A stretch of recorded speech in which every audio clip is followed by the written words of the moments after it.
दर्शकों, आपका हार्दिक स्वागत है। आज हम पहुंचे कंझावला और हम बात कर रहे हैं प्रसिद्ध समाज सेवी राजेंद्र सिंह सिद्धांती जी से। सिद्धांती साहब, हमारा जो देश में अभी चल रहा है भारत पाकिस्तान जो खेला गया था पहलगांव के बाद में, इतने आतंकवादी मार गए, ये पाकिस्तान भी भारत के सामने गिड़गिड़ाया है। क्या शर्मा जी, पहले तो मैं अपने आपका और आपके दर्शकों का हार्दिक अभिनंदन करता हूँ, स्वागत करता हूँ कि मेरे विचारों से वो बहुत प्रभावित हैं। मैं इस बारे में बहुत स्पष्ट हूँ और स्पष्टता यहाँ से शुरू करता हूँ कि हमारा और पाकिस्तान का मामला दो मुल्कों का मामला नहीं है। हमारा और पाकिस्तान का मामला दो मुल्कों का मामला नहीं है। हमारा और पाकिस्तान का मामला दो सभ्यताओं का मामला है। लेकिन बदकिस्मती से हमारी सरकार, पहले तो हमारी कोई सरकार ही नहीं थी। 2014 तक जो भी सरकार रही, अब तो जितनी नहीं कह सकता मैं, जो भी सरकार रही, क्योंकि ज़्यादा से ज़्यादा कांग्रेस की सरकार रही, नेहरू इंदिरा परिवार की सरकार रही, और उनका बुनियादी जो उनका वो था इस्लाम के या पाकिस्तान के हक में काम करना या हक में बात करना। अब 2014 के बाद हमारी सरकार हुई है। कुल मिला करके एक तो भारतीय जनता पार्टी की सरकार ने अपने आप को अभी तक शायद भारत की या हिंदुस्तान की या सरकार नहीं मानना है।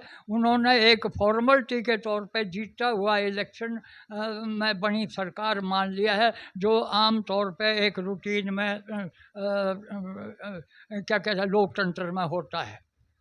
सब कुछ उलट पुलट हो रहा है।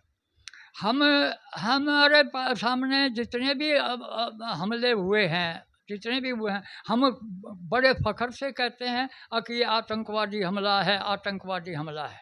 हमने इसको आतंकवादी कह करके कंडम करना चाहा था पाकिस्तान को, कि ये इसको आतंकवादी कह करके शायद पाकिस्तानी आतंकवाद शब्द से घबरा जाएगा और वो ये काम छोड़ देगा। लेकिन इस आतंकवादी शब्द ने हमें ही एक तरह से निपुंसक बना दिया कि हम आतंकवाद कह करके बात ख़त्म कर देते हैं, जबकि ये आतंकवाद नहीं है। उनकी तरफ से ये जिहाद है और उनकी तरफ से ये दो सभ्यताओं का संघर्ष है। उनकी तरफ से इस्लाम का बुनियादी सिद्धांत है कि वो किसी की दूसरे गैर मुसलमान की उपस्थिति बर्दाश्त नहीं करता। और उसने कई दफ़ा नारा दे दिया है। हमारी सरकार ने वो नारा एक कान से सुन के दूसरे कान से निकाल दिया। उसने कई दफ़ा नारा दे दिया है गज़वाए हिंद का। क्यों नहीं सरकार आज तक समझी कि गज़वाए हिंद करना चाह रहे हैं ये, यानी हिंदुस्तान को कतई मुसलमान इस्लामिक कंट्री बनाना चाह रहे हैं, तो हम उसी हिसाब से इनको ट्रीट करें या उसी हिसाब से इनके साथ बर्ताव करें। यही सबसे बड़ा दुर्भाग्य है और यही सबसे बड़ी एक तरह से जड़ है इस बात की। पहलगाम का हुआ, पहलगाम का ना पहला है और ना आखिरी है। कितना कंट्रोल हुआ, बड़ा खुश हो रही थी शायद हमारी सरकार भी और हमारी जनता भी और हमारा देश भी। अगर भाई धारा 370 हटा दी तो जैसे अब तो कुछ होगा ही नहीं।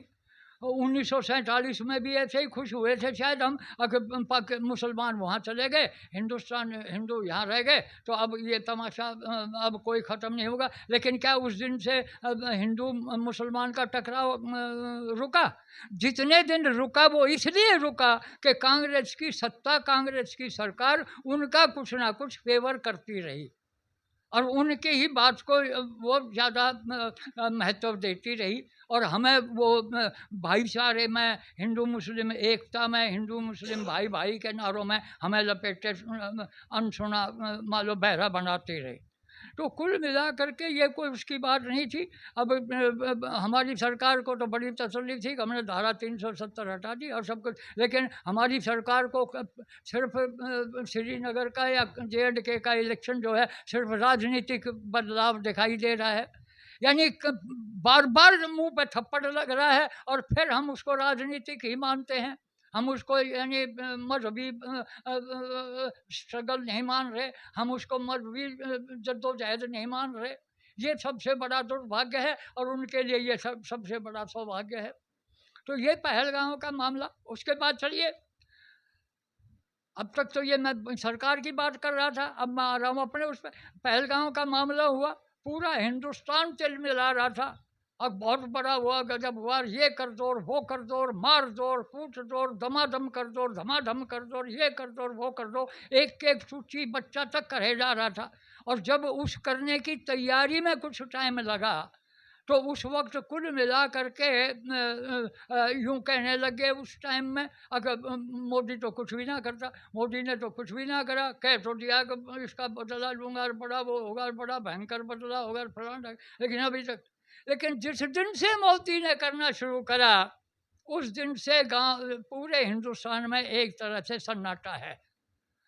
जनता में ये कतई शौक नहीं है, जनता में ये कतई मान लो कि एक तरह से जागरूकता के तौर पे जनता में ऐसा कोई, जनता की तरफ से ऐसा कोई रिएक्शन नहीं आ रहा है, या ऐसा सामूहिक तौर पे कोई ऐसा वो नहीं। कई जगह अब निकली हैं, तिरंगा यात्रा निकली है, फलाना, ठीक है, मैं उनका स्वागत करता हूँ, उन भाइयों को बधाई भी देता हूँ, उन भाइयों का आभार भी प्रकट करता हूँ। लेकिन जितना होना चाहिए था, जितना बड़ा देश है, जितना ज़्यादा शोर मच रहा था, उतना ज़्यादा कुछ नहीं हुआ है, उतना ज़्यादा कुछ नहीं हुआ है। और कुछ थोड़ा बहुत हुआ है तो उसमें साइड में ऐसा भी हुआ है कि कुछ हमारे ही लोग ऐसे भी हैं कि जो 3 किस्म के उनका मीडिया है जो हिंदुस्तान का बुरा चाहता है, भला नहीं चाहता। एक चाइना परस्त मीडिया, मैं उनको जर खरीद गुलाम कहता हूँ, उन पत्रकारों को। चाइना के जर खरीद गुलाम हैं, सोरोस के जर खरीद गुलाम हैं, डीप स्टेट के जर खरीद गुलाम हैं। यानी 3 ताकतें, और बाकी तो चलो छोड़ो कि भाई अमेरिका हमारा दुश्मन है या फलाना पाकिस्तान हमारा दुश्मन है, चीन हमारा, यूँ तो मुल्क एक दूसरा मुल्क एक दूसरे के दुश्मन हुआ करते हैं। लेकिन जो हमारे हमारी जड़ खोदने के लिए 3 संस्थाएं हमारी जड़ खोदने के लिए लगी हुई हैं, तीनों का हमारी सरकार को पता है, लेकिन तीनों की यहाँ जो खुदाई कर रही है उसके बारे में मेरी तरफ से या मेरी जानकारी के हिसाब से सरकार ने कोई बहुत तगड़ा बंदोबस्त नहीं किया है। ठीक है, कुछ NGO बैन कर दिए हैं, ख़त्म कर दिए हैं, 1,00,000-2 लाख ख़त्म कर दिए हैं, लेकिन उनमें सारे इनके हैं। केजरीवाल का NGO अब तक काम कर रहा है जिसमें सोरोस का पैसा आता है। सोरोस के कई तरीके अभी तक चालू हैं जिसमें सोरोस का पैसा। आज हिंदुस्तान में मेरे से लेके एक आम आदमी से लेकर के और सरकार में, सत्ता में, IAS लॉबी तक कोई जगह ऐसी नहीं है जहां सोरोस के पैसे से घंटी ना बजती हो। तो क्यों नहीं मोदी जी ऐसा करते? आज कुल मिला करके मोदी जी को एक परेशानी मोदी जी को नहीं है। मोदी जी को सबसे बड़ी परेशानी ये है कि मोदी जी का जो IAS लॉबी है वो मोदी जी को कोऑपरेट नहीं कर रही है, या तसल्ली बख्श कॉपरेशन उस IAS लॉबी का नहीं मिल रहा है। इस IAS लॉबी में बाहर की गलत किस्म की संस्थाओं के एजेंट भी बैठे हैं, जो पहले 3-4 साल तक तो डरे, 14 से लेकर 17-18 तक तो डरे अब मोदी पता नहीं हमारे खिलाफ क्या कार्रवाई कर दे। लेकिन जब मोदी ने कोई कार्रवाई नहीं की तो फिर उनका भी डर निकल गया और वो भी वो हुआ। केजरीवाल के साथ इतना लंबा तमाशा चला, इतना लंबा ड्रामा हुआ, और वो सब इस वजह से हुआ कि उस IAS लॉबी में सेक्रेटरी लेवल पे और प्रेस लेवल पे सोरोस के एजेंट काम कर रहे थे, वो नहीं होने दे रहे थे। जितनी आपकी जांच संस्थाएं हैं उनमें सोरोस के एजेंट घुसे हुए हैं। तो कुल मिला के एक परेशानी नहीं है हमारे देश के सामने। ये ठीक है अगर भाई मोदी कहाँ तक क्या करे, मोदी कहाँ तक क्या करे, मोदी कहाँ तक क्या करे, ये बात ठीक है, लेकिन अब करना है तो करना है, करना चाहिए था। वो राजनीतिक स्टाइल से कर रहे हैं। अब हाँ भाई मौका लगेगा तो कहने एक बिल ला देंगे, अगले उसमें ला देंगे, ये भी नहीं तो अगले उसमें ला देंगे। ये यूँ राजनीतिक स्टाइल से काम करने से सुधार नहीं होगा देश का। और इस बीजेपी में हर आदमी मोदी नहीं है, ये मोदी जी को भी समझना चाहिए कि बीजेपी में हर आदमी मोदी नहीं है। बीजेपी में शायद हो सकता है कोई सोरोस का एजेंट भी हो। तो कुल मिला करके इन सब बातों का मोदी जी को ध्यान रखने की जरूरत है। एक जरूर है, लेकिन एक भी वो महान है, वो हमारे देश के फौजियों के लिए क्या कहना चाहते हो? इतना संघर्ष किया है, इतनी ताकत फौजियों के लिए कुल मिलाकर मैं उनका इतना आभारी हूँ कि मैं उस फूल की तरह से अपने आप को कह रहा हूँ, जिस फूल ने ये कहा है, जिस फूल ने ये कहा है कि मुझे किसी के जूड़े में गुथने का शौक़ नहीं है, मुझे किसी भगवान के चरणों में चढ़ने का शौक़ नहीं है, मुझे किसी की माला में जाने का शौक़ नहीं है, लेकिन अगर मुझे शौक़ है कहीं या मुझे कहीं पटकना है तो वहाँ पटक देना जहाँ से ये फौजी जा रहा हो, इसके चरणों में पटक देना। मैं फौजी जहाँ से निकलता है मैं उस धूड़ी को माथे पे सिर पे लगाने को, माथे पे अपने लगाने के उसमें हूँ। और खुद भी मैं थोड़ा बहुत फौज से संबंधित हूँ, एक्स-सर्विसमैन हूँ, इसलिए भी मैं फौजियों का तो जितना भी धन्यवाद किया जाए, फौजियों का जितना भी वो किया जाए, और फौजियों का जितना फौज को यानी मजबूत मोदी ने किया है, उससे कहीं ज़्यादा कमज़ोर कांग्रेस ने करा था। नेहरू की तो पॉलिसी नहीं थी कि देश का डिफेंस इतना मजबूत हो। वो तो ये चाहते थे कि 15, 20, 30, 50, 2000, 4000 फौजी रखो तो ताकि बॉर्डर पे एक संतरी सा खड़ा दिखाई दे, वरना कोई जरूरत नहीं। उसकी थ्योरी के मुताबिक बात को सुन के एकदम चीन ने हमला करा और 62 में ऐसी तैसी कर दी देश की, और हज़ारों किलोमीटर का एरिया दाब के बैठ गया। तो कुल मिला करके आज वे लोग जिन्होंने संविधान का सत्यानाश करा है, जिसके दादी ने, जिसके नाना ने, जिसके बाप ने यानी संविधान का सत्यानाश करा है, वो आदमी आज संविधान की किताब दिखा करके संविधान के रक्षक का दावा कर रहा है। और किसी बीजेपी के नेता में ये हिम्मत नहीं हुई है कि गली तक के लेवल पे मीटिंग करके और उसकी इस बात को कंडम कर दे। मोदी थोड़ा बहुत कर लेता है, पॉलिटिकली कर लेता है ना, तो मोदी ने भी बहुत ज़्यादा क्लियर नहीं करी। आज तक मोदी जी ने किसी बात को भी, अपोजिशन की किसी बात को भी क्लियर नहीं किया। मोदी जी साधु हैं, ठीक है, संत हैं, ठीक है, बहुत अच्छी बात है। मोदी जी को मैं क्या नाम है वरिष्ठ, बहुत अच्छे किस्म का इंसान मानता हूँ। जैसे भगवान राम के लिए कहा गया कि भाई पुरुषों में उत्तम, पुरुषोत्तम। आज वो अगर सतयुग में, त्रेता युग में भगवान राम पुरुषोत्तम थे, तो इस कलयुग में मोदी जी पुरुषोत्तम हैं। पर ये पुरुषोत्तम मोदी, मैं इसको मोदी एक व्यक्ति नहीं कहता, मैं इसको मोदी ईश्वर की वो शक्ति कहता हूँ जिसका, ईश्वर की वो शक्ति है जिसका नाम मोदी है। देश की भावना का नाम मोदी है, देश की सुरक्षा का नाम मोदी है, देश की ईमानदारी का नाम मोदी है। या तो राजनीति में ईमानदारी का नाम चौधरी चरण सिंह होता था, या आज 75 साल में राजनीति में ईमानदारी का नाम मोदी है। चरित्र का नाम राजनीति में या समाज में चरित्र का नाम मोदी है। मोदी जी साधु हैं, उन्होंने कई दफ़ा कहा है कि मैं तो झोला उठा कर चला जाऊंगा, मेरा क्या मर रहा है।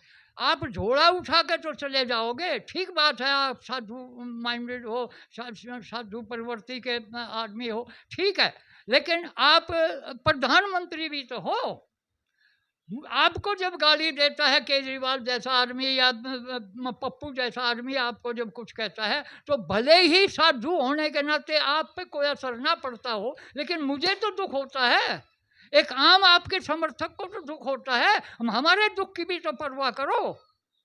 आपके साथ जो कुछ भी ये कार्रवाई होती रही है और पिछले 10 साल में, ये एक प्रधानमंत्री के साथ हो रही है।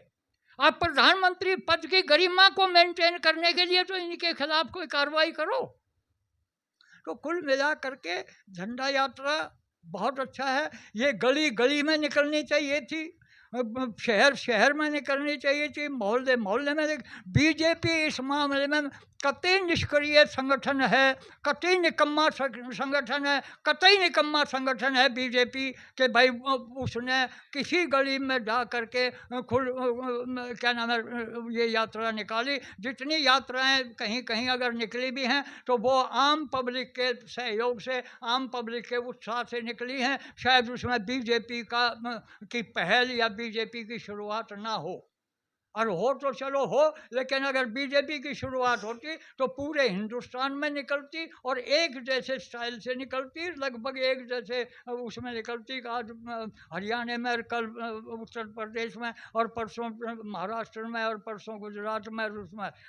लेकिन ऐसा कुछ नहीं हुआ। वो इसलिए नहीं हुआ, में कोरोना काल में एक दिन थाली बजी, ताली बजी, इस तरीका से वो सब कुछ हुआ।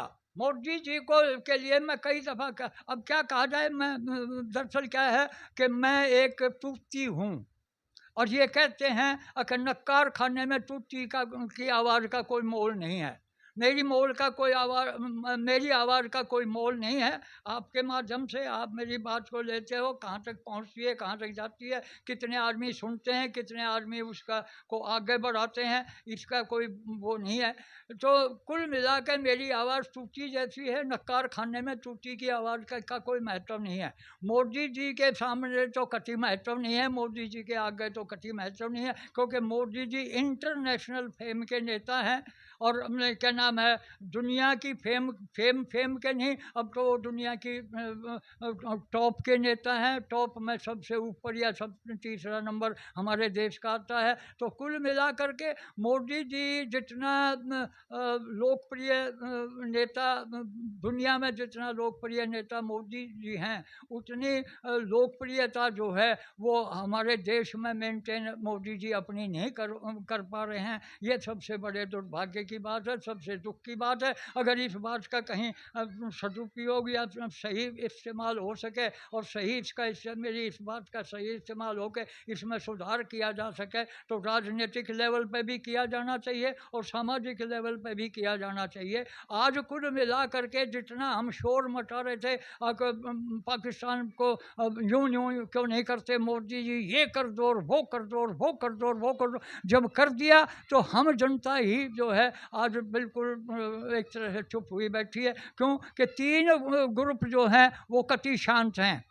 सोरोस के एजेंट शांत हैं, अगर चाइना के एजेंट साथ हैं, और डीप स्टेट के एजेंट साथ हैं, और शायद ये 3 एजेंट ही इस देश को चला रहे हैं। ना मोदी जी चला रहे हैं, ना ये जनता चला रही है। मोदी जी को शायद मेंटेन रख रहे हैं तो ये 3 आदमी रख रहे हैं। इनको मोदी जी को ख़त्म करना चाहते हैं तो ये 3 आदमी सबसे ज़्यादा पहले ख़त्म करना चाहते हैं। अगर मेंटेन कर रहे हैं तो भी शायद यही मेंटेन कर रहे हैं कि वरना हम, अगर जनता अपने आप में ये कहती हो कि ना हमने वोट दिया, हम मेंटेन कर रहे हैं, तो तुमने तो वोट ऐसा दिया है अब उसकी शायद 90 सीट कम कर दी। तुमने वोट ऐसा दिया है मेहरबानों कि तुमने तो उसकी 90 सीट, अपनी 90 सीट और कम कर दी। तुम अब वोट देने की मोदी की हिमायत की का दावा क्यों करते हो और किस मुंह से करते हो? और अगर जो कुछ जिन्होंने दी भी है तो उनने भी शायद अपने मन से नहीं दी, शायद इस डर से दी है कि कल को अगर मोदी ना रहा तो हमें नमाज पढ़नी पड़ जाएगी। हम अगर वोट मोदी को आज दे रहे हैं तो शायद इस डर से दे रहे, इस शौक में कतई नहीं दे रहे कि मोदी है और हमारा मोदी है और हमारा मोदी है और हम मोदी के साथ हैं। जिस दिन इस शौक में हम मोदी को वोट देंगे, उस दिन हमारा देश पूरी दुनिया में और पूरी दुनिया में ही शायद सर्वश्रेष्ठ हो जाएगा। और ये जितने लफंडर किस्म के राजनेता हैं या राजनीति में हैं, इनको राजनेता तो कहना बेहुदगी है, उस शब्दों का ही मान लो कि अनादर है। ये जितने भी राजनीति में लफंडर हैं, अपने स्वार्थ के लिए, अपने भ्रष्टाचारों को छुपाने के लिए, अपने खानदानी जायदाद समझने के लिए, जितने भी ये 3-4 किस्म के लफंडर हैं राजनीति में आज जो मोदी के पीछे पड़ रहे हैं, इन सब की बोलती बंद हो जाएगी जिस दिन हमें ये शौक हो जाएगी अक मोदी है। हमें ये शौक नहीं हुआ है अब तक 10 साल में भी, और इसमें सिर्फ मेरा हमारा ही कसूर नहीं है, कुछ मोदी जी का भी है। हमने मोदी जी के बारे में, मोदी जी को मैंने लाख दफ़ा आप के माध्यम से मोदी जी को कई दफ़ा ये कहा है कि मोदी जी, ठीक बात है कि आप बहुत लोकप्रिय हो, सारी बात ठीक है, लेकिन इस देश के रोने की आवाज़ भी सुन लो। आपने आज तक शायद मन की बात तो बहुत करी है, लेकिन रात के 11-12 बजे उठ के राजाओं की तरह से, अच्छे किस्म के राजाओं की तरह से रात के 11-12 बजे उठ के किसी घर के सामने कान लगा के उसमें अंदर से आती रोती आवाज़ नहीं सुना है। आपने तालियों की गड़गड़ाहट, विदेशी तालियों की गड़गड़ाहट तो बहुत सुनी है, उस तालियों की गड़गड़ाहट ने आपको बहरा बना रखा है। और उस बहरेपन में हमारे देश की रोने की, हमारे देश की मांग की, हमारे देश की आवश्यकता की, जनता की आवश्यकता की आवाज़ कतई आपके कानों तक नहीं पहुंच रही है। अगर इस वीडियो के माध्यम से, अगर आपके माध्यम से अगर ये आवाज़, ये हरफ वहाँ पहुँच जाएं और मोदी जी इन हरफों का सदुपयोग करना चाहें, अपनी आलोचना ना समझें और इनका कुछ फ़ायदा करना चाहें, क्योंकि मोदी जी के मतलब के शब्द नहीं हैं ये। मतलब के शब्द के मायने इसलिए कि मोदी जी का मतलब तो सिर्फ जादूगरी है।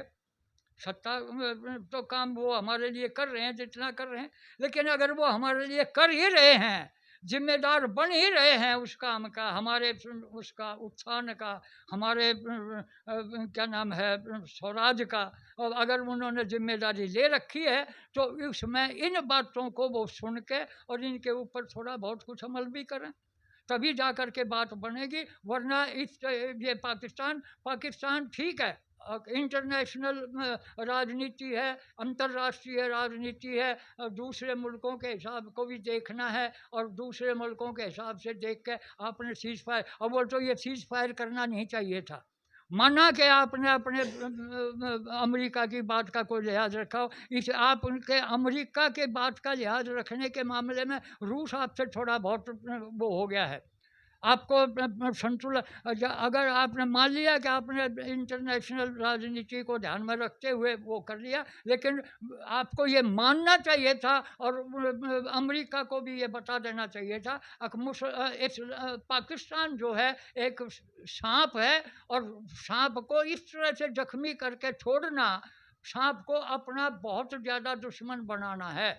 आपको अगर ये तसल्ली हो गई हो कि मैंने पाकिस्तान को इतना तोड़ दिया है, ऐसा कर दिया है, और कभी ये उभरेगा नहीं, तो मैं आपकी भूल मानता हूँ और माफ़ करना, मैं उम्र में आपसे ज़्यादा हूँ इसलिए कह रहा हूँ कि मैं आपकी ये भूल मानता हूँ और आपका का धोखा खाने का एक माध्यम मानता हूँ कि आप पाकिस्तान को ये समझ के और धोखा खा जाएं, क्योंकि पाकिस्तान एक सांप है, सांप को अगर मारना है, उसके एक लाठी भी अगर मारी है तो सांप को मारना है, छेड़ा है तो उसको कतई मार के पीछा देखना चाहिए था।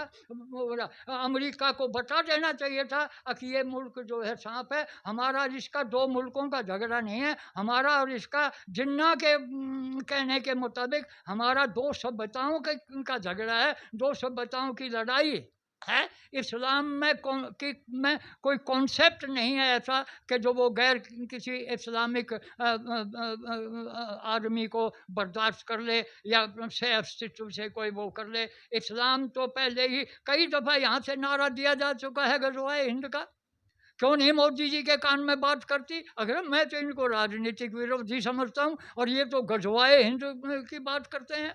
क्यों नहीं अब तक हमारे बुद्धिजीवियों को ये समझ में आया? क्यों नहीं कभी हमारे अच्छे किस्म के विद्वान किस्म के नाम नहीं लूँगा मैं इसमें, शायद वो बुरा मान जाएंगे, मेरे दोस्त हैं, मेरे वो हैं। क्यों नहीं हमारे ऐसे क्या नाम विद्वान किस्म के मुसलमान भाइयों ने इसका कभी एतराज़ क्यों क्यों नहीं किया? अगर भाई तुम गज़वाए हिंद का नारा क्यों लगा रहे हो? आज तक किसी मुसलमान बुद्धिजीवी ने, आजकल किसी मुसलमान नेता ने, या आजकल किसी मुसलमान जो भी हिंदुस्तान के हक में अपने आप को ज़्यादा कहता हो, हक मैं तो हिंदुस्तान के हक में हूँ, आज तक किसी मुसलमान बुद्धिजीवी ने गज़वाए हिंद का जब नारा दिया है दारुल इस्लाम के नाम से, वहाँ से क्या कहते हैं देवबंद से, उसको किसी ने ये नहीं कहा कि भाई ये नारा आज के बाद मत लगाना, किसी ने नहीं कहा है। और मैं कई दफ़ा कह चुका हूँ इन मुसलमान भाइयों को कि जब तक आप जैसे सारे संगठित हो करके इन बातों का विरोध नहीं करोगे तब तक ये तमाशे ख़त्म नहीं होंगे। और जब तक हमारी सरकार, चाहे मोदी सरकार हो चाहे कोई और हो, जब तक हमारी सरकार और ये मोदी या बीजेपी सरकार है तब तक ही कुछ समझदारी या कुछ वो है। जिस दिन कांग्रेस की सरकार आ गई उस दिन वही तमाशे शुरू हो जाएंगे। और मैं तो अब तो ये हालात हैं कि अगर कल को कांग्रेस की सरकार आ जाए तो परसों की शायद सुबह की नमाज पढ़नी पड़ जाएगी हमें, 24 घंटे भी नहीं मिलेंगे हमें, 12 घंटे की बात नहीं, 24 घंटे भी नहीं मिलेंगे। 24 घंटे के नहीं कांग्रेस की सरकार बन जाए। हरियाणा में तो कह दिया था, आज तक हरियाणा के किसी हिंदू में ये हिम्मत नहीं हुई है कि हरियाणा के मेवात के उस एमएलए से, मम्मन खां से ये पूछ ले तने कैसे कह दिया था कि हमारी सरकार बनते ही मेवात में कोई हिंदू नहीं रह सकेगा, मैं किसी हिंदू को नहीं रहने दूंगा। आज तक किसी, या तो इस कांग्रेस में, हरियाणा की कांग्रेस में हिंदू नहीं है, और या अगर हिंदू हैं तो क्या वे हिंदू ये चाहते हैं कि हरियाणा में यानी कांग्रेस की सरकार बने? तो उसने तो ये कहा था कि मैं मेवात में नहीं रहने दूंगा, लेकिन चंडीगढ़ का या कहीं का मुसलमान तो ये कह देगा कि हम हरियाणा में ना रहने दें, तो क्या कर लोगे? तो हमारा जितना बेवकूफ़ी है हम लोगों के दिमाग में, उस बेवकूफ़ी को भी मोदी जी को समझना चाहिए और उस बेवकूफ़ी को भी किसी तरह से साफ़ करना चाहिए। हमारी बेवकूफ़ी साफ़ नहीं हुई, हमारी बेवकूफ़ी भी जूं की त्यों चल रही है। मोदी जी को 11 साल हो गए राज करते करते, लेकिन ये 11 साल सिर्फ पॉलिटिकल राज किया है मोदी जी ने। मोदी जी का राज ये मैं पॉलिटिकल राज मानता हूँ, एक जनतांत्रिक लोकतांत्रिक राज मानता हूँ। मोदी जी का राज में ना इतिहास का कोई सुधारक मानता हूँ मोदी जी के राज को, और ना समाज का सुधारक मान रहा हूँ, ना धर्म का ही सुधारक मान रहा हूँ। मोदी जी जितनी धार्मिक एक्टिविटीज अपनी करती हैं वो अपने लिए करते हैं, देश के लिए क्या है? वो अगर गंगा जी में 4 डुबकी लगाते हैं तो इसमें देश का क्या वो है? देश का क्या भला होना है? वो जो कुछ भी भला होना है मोदी जी को वो धर्म की अपनी मान्यता से, किसी भी भगवान की अपनी मान्यता से वो उनको भला होना है। हमें थोड़ा बहुत श्रेय मिल जाए उनके उससे, अगर हमें फिर मोदी जी का आशीर्वाद मिल जाए, ये हो रहा है तो उन्हें ये श्रेय मिल रहा है कि उनका राज बड़ी शांति से चल रहा है। माइनॉरिटी में होने के बाद भी, एक तरह से माइनॉरिटी है, 240 क्या मायने रखता है, माइनॉरिटी में होने के बाद भी अगर तसल्ली बख्श चल रहा है तो ये उनकी अपनी धार्मिक एक्टिविटीज़ का नतीजा है, इसमें कोई शक नहीं। ये मैं भी मानता हूँ, इसके लिए मैं नतमस्तक हूँ, इसके लिए मैं उनका आभारी भी हूँ और भगवान का धन्यवाद भी करता हूँ, भगवान के सामने नतमस्तक भी हूँ। इन सारी बातों को देखते हुए जितना शौक जनता में इस हमलों का होना चाहिए था। अब देखिए, एक मिनिस्टर है बीजेपी का मध्य प्रदेश का, उस मिनिस्टर ने कर्नल फातिमा के ऊपर उंगली उठा दी। कमाल की बात यह है कि मिनिस्टर किस्म का आदमी, और वो कई दफ़ा ऐसे विवादित बयान दे चुका है। मैंने अपने वीडियो में, दूसरे किसी वीडियो में या उसमें ये निवेदन किया है बीजेपी से और सत्ता के ऊपर, सबसे ऊपर शीर्ष पे बैठे हुए, ऐसे आदमी को तो पार्टी से ही निकाल दो, सरकार वहाँ के लोगों ने, उसकी कॉन्स्टिट्यूएंसी के लोगों ने तो उसको मंत्री पद से हटाने की बात कही है, हटा दो उसको। और जब से अगर और कांग्रेस उसकी बात का लाभ उठावे, इससे पहले हटा दो। और आपको जितना भी श्रेय मिलना चाहिए था इस लड़ाई का या इस जीत का, वो तो तुम्हारा अपने मंत्री ने खराब कर दिया उस कर्नल की वो करके। उस कर्नल की तो जितनी तारीफ की जाए, उस लड़की की, उस बहन की, उस बेटी की जितनी तारीफ की जाए उतनी कम है। ये अलग बात है कि मैंने अपने उसमें भी कहा है, और मेरा शायद जितनी जानकारी है गलत भी हो सकती है, कि मेरी ये भी जानकारी है कि पहले ज़माने में आज से 400-500 साल पहले क्या नाम है, किसी न किसी राजा का सपे सालार भी मुसलमान हुआ है।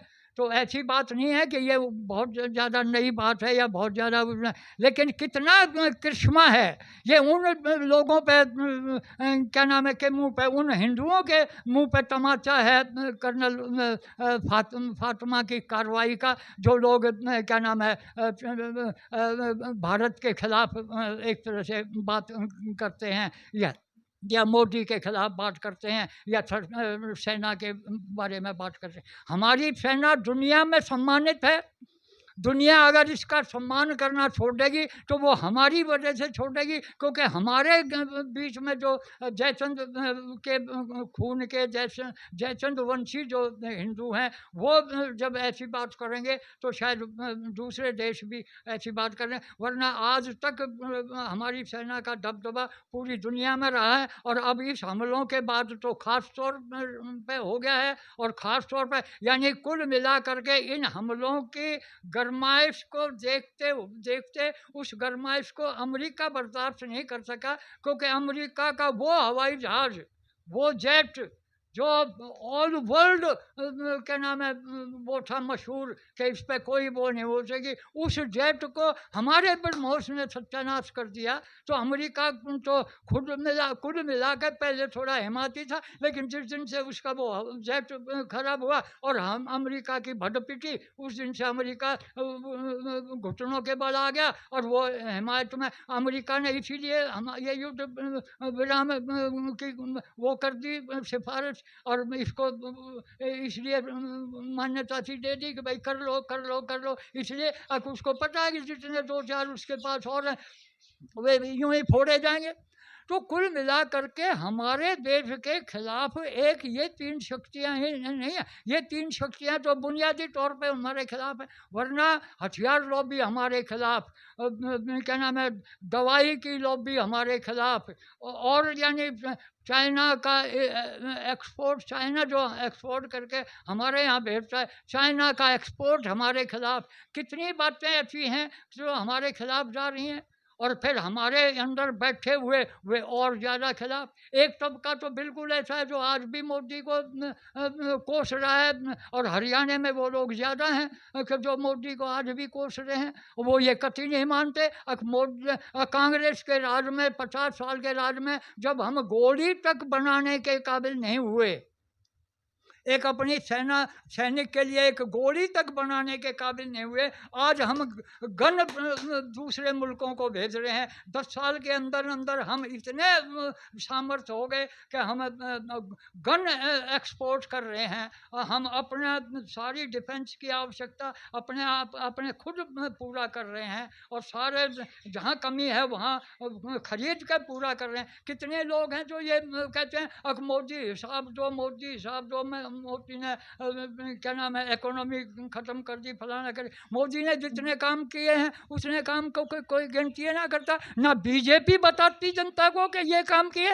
आप जैसों के बहुत वीडियो आते हैं कि ये उपलब्धि है, ये उपलब्धि है, ये उपलब्धि। आप जैसे विद्वान जो हैं वो 17 किस्म की उपलब्धियां गिनाते हैं। मोदी की पार्टी ने, बीजेपी ने आज तक जनता को एक भी उपलब्धि नहीं बताई अपनी सरकार की। यानी जिस दिन से मोदी जिस दिन से क्या नाम अटल बिहारी वाजपेयी सत्ता में बैठे, उस दिन से क्या नाम है बीजेपी कतई निष्क्रिय होगी। वरना पहले कम से कम कागजी घोड़े तो दौड़ाया करती। बीजेपी कभी से ही अखबारी पार्टी रही है, बीजेपी कभी जनता की पार्टी नहीं बनी। नाम ज़रूर अटल जी ने इसका भारतीय जनता पार्टी रखा, लेकिन भारतीय जनता से इसका कोई सरोकार नहीं है। इतना सरोकार है कि भाई इलेक्शन आते हैं इस देश में, लोकतंत्र है इसलिए इलेक्शन होते हैं तो तुम हमें वोट दे दो। वो हमारे वोटों तक के रवादार हैं। वोट लेने के बाद हमारी तरफ बीजेपी नहीं देखती, बीजेपी की सरकार नहीं देखती, अपने हिसाब से करती है और अपने हिसाब से करती है। अच्छा कर रही है, ये भी बात नहीं है। मोदी जी ने जितना करा वो बहुत अच्छा करा, बहुत अच्छा करा। 50-55 साल में कतई कुछ नहीं हुआ। इसके उसके मुकाबले में मोदी जी ने, हम मोदी जी के करे के मुकाबले में 50-55 साल में तो कुछ भी नहीं हुआ, कुछ भी नहीं हुआ। अगर कोई ये कहता हुआ है तो वो मेरे सामने आके बैठ जाए। अगर वो कहता है कि 55 साल में गांधी कांग्रेस के राज में, नेहरू गांधी इंदिरा के राज में ये हुआ वो हुआ, तो मेरे सामने आ जाए। तो कुल अगर 50 साल में 10 बात हो भी गई तो ये 10 साल में 17 बात हो चुकी है, 17 उपलब्धियां हो चुकी हैं 10 साल में। तो कुल मिला करके ये सब मुकाबले हमें करने चाहिए। हर पढ़ा लिख, अब हमारे 1950-50 के आदमी टाइम में तो 10-15% ही पढ़े लिखे लोग थे। उसके बाद आज तो मेरे ख्याल में 98, 99, 96, 95, 90% लोग पढ़े लिखे हैं। और इतने पढ़े, लेकिन वे पढ़े लिखे शायद किताब भी पढ़े लिखे हैं।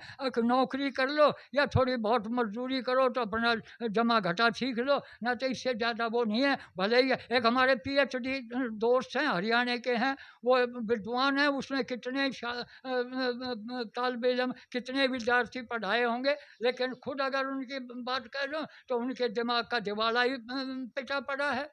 वो इसलिए कि वो मोदी की एक भी बात की वो नहीं करते। मैं कहता कि किसी बात को तो झुटलाओ।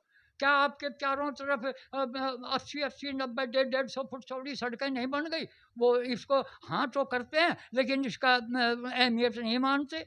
अब कितने कॉलेज, कितने एम्स, कितने हवाई अड्डे, कितना सब कुछ हुआ वो मैं पूछता हूँ तो वो हाँ तो करते हैं लेकिन उनकी अहमियत को कतई नहीं मानते। वो फिर भी कहते हैं कि मोदी ने क्या किया। अब क्या कहा जाए ऐसे विद्वानों का? अब ऐसे विद्वान अपनी समाज को या इस देश को कहाँ ले जाएंगे? और जहाँ ले जाएंगे वहाँ ले तो बेशक जाओ, लेकिन उनको भी कुछ नहीं पता। अब जहाँ हम ले जाना चाह रहे हैं वहाँ ये खतरा है, अब शाम को हम ले जहाँ हम शाम तक उसको ले गए तो अगले दिन नमाज हमें भी पढ़नी पड़ेगी। किसी कांग्रेसी को वहाँ पतलून उतार के देख के जिस हिसाब से लोगों की हत्या की गई है, वो ये बात साबित करती है कि ये तुम्हें कोई नहीं बूझेगा अब तू कांग्रेसी है या बीजेपी का है। ये नहीं बूझ रहा है वो ये बूझ रहा है कि तू हिंदू है या मुसलमान है, तो ये कलमा पढ़ना आता है या नहीं आता है, वो ये पूछ रहा है। दोस्तों, अगर आपको बचना हो, मैं हरियाणा के लोगों को खास तौर पे कह रहा हूँ, आपको अगर बचना हो तो कलमा पढ़ना सीख लो। फिर जिस दिन मेरे को और आपको खड़े होकर कोई आदमी मारने आओगा तो मैं तो कहूँगा कि मैं कलमा ना पढ़ना जानता ना पढ़ूंगा। तुम कम से कम ये तो कह देना कि मैं कलमा तो पढ़ सकता हूँ, तो हिंदू, इतना कहने की हिम्मत रखना, हूँ तो हिंदू लेकिन कलमा पढ़ना जानता हूँ भाई, तो वो शायद तुम्हें छोड़ दे। लेकिन वो तो ये देख कर मालूम, मैंने कहा कि मैं हिंदू हूँ तो भी उसको यकीन नहीं आया उसने, या मैंने मक्कारी में कह दिया कि मैं मुसलमान हूँ तब भी उसको यकीन नहीं आया। उसने कहा कि पजामा उतार के दिखा तुम मुसलमान है कि नहीं है। तो कुल मिला करके ये जो मर्डर या हत्याएं हुई हैं, ये जो आपका पहलगाम है, ये इतने सबक दे रहा है हमें, इतने हम हिंदुओं को खास तौर पे हिंदू मुसलमान करना मैं भी नहीं चाहता, लेकिन जब बात दो संप्रदायों के टकराव की हो तो वहाँ तो करना ही पड़ेगा। आज का मुसलमान हमारे देश में सिर्फ राजनीतिक तौर पे मुसलमान नहीं है कि वो राजनीतिक ही विरोध कर रहा हो सरकार का। वो मुसलमान 100% अपने इस्लाम के लिए क्या नाम है, मोदी सरकार का विरोध कर रहा है। और ये बात हिंदू को भी समझनी चाहिए और मोदी को भी समझनी चाहिए। अकेले हिंदू को समझने से बात नहीं बनेगी। जब तक मोदी भी इस बात को नहीं समझेंगे, बल्कि हिंदू से ज़्यादा मोदी जी को समझनी चाहिए कि ये आदमी तो सिर्फ मजहबी टकराव कर रहा है। मैं तो अब तक इसको सिर्फ राजनीतिक टकराव मान रहा था। हिंदू मुसलमान का टकराव जिस दिन से जिन्ना ने ये कहा है कि ये दो अलग अलग विचारधाराएं हैं, दो अलग अलग सभ्यताएं हैं, दो अलग अलग मान्यताएं हैं, ये इकट्ठी नहीं रह सकती, तो इन बातों में सचमुच सच्चाई है, इन बातों में सचमुच असलियत है। और हर हिंदू को या हर हिंदुस्तानी को या हर भारतीय को इस सच्चाई को मान लेना चाहिए। आलोचना के तौर पे नहीं जिन्ना की बात को कंडम करना चाहिए, इस सच्चाई को मान लेना चाहिए और उस सच्चाई के मानने के आधार पर ही हमें अपनी सारी योजनाएं बनानी चाहिए। ये मेरा बस आखिरी यही आपके मार्फत आपके श्रोताओं को, आपके समर्थकों को मेरा निवेदन है, मैं उनका हार्दिक धन्यवाद करता हूँ। उन्होंने मेरी बात इतने लंबे टाइम तक सुनी और लेकिन सुनने से कोई फ़ायदा नहीं है। मैंने बात कही है अगर सच्ची और तुम्हें लगी हो अच्छी तो भाई इस पे अमल करना, अगर वरना इसका कोई फ़ायदा नहीं है, इस टाइम का कोई फ़ायदा नहीं है, ये कोई फॉर्मेलिटी नहीं है कि मुझे शौक़ है ये बनाने का। अब आप आ गए थे तो मैंने अपने विचार रख दिए और ये विचार ऐसे हैं कि ना ये कहीं किसी किताबों में मिलेंगे, ना ये कहीं शास्त्रों में मिलेंगे, ना कहीं ये किसी पार्टी के एजेंडे में मिलेंगे, ना किसी पार्टी के ये इलेक्शन मैनिफेस्टो में मिलेंगे। ये विचार वो विचार हैं जो बुनियादी हैं, जिनको कंसीडर करना चाहिए और जिनको कंसीडर करे बिना हमारे कम से कम भारत में शांति नहीं हो सकती। इन दो समुदायों के बीच में शांति नहीं हो सकती जब तक इन सारी बातों पर विचार नहीं किया जाएगा। और अगर इन सारी बातों के लिए भारत के मुसलमानों का भी सहयोग मिल जाए तो वो तो सोने पर सुहागा है, लेकिन उनसे हमें सहयोग की बात कतई नहीं देखनी है।